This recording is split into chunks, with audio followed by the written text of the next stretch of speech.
Today I'm going to be showing you how to make this delicious smoothie bowl. First of all, you'll need to get one ripe banana and peel and roughly slice it.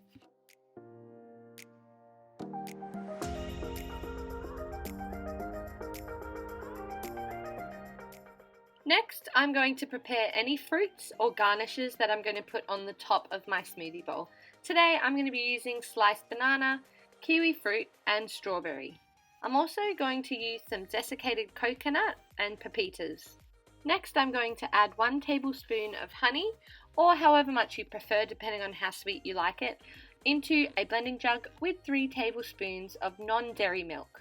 I'm using soy milk, but you can use any non-dairy milk, or even cow's milk if you prefer. I've chosen to use watermelon and raspberries for my frozen fruit, and I need to make up 1 cup of that, whatever combination, just 1 cup, and add it to the blending jug. Then I'm going to pop the lid on, making sure it's secure, and I'm going to blend that together. Now you could use a stick blender like this one, or a regular blender like I'm using today.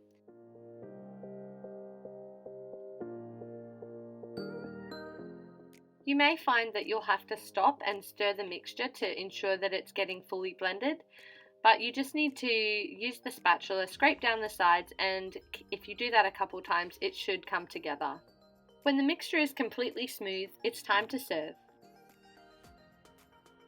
Pour your smoothie into your serving bowl and then smooth over the top.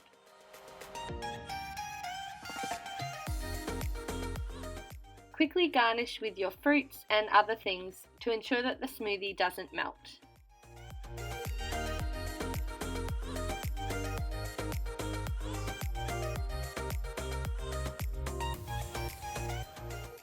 And now it's ready to enjoy.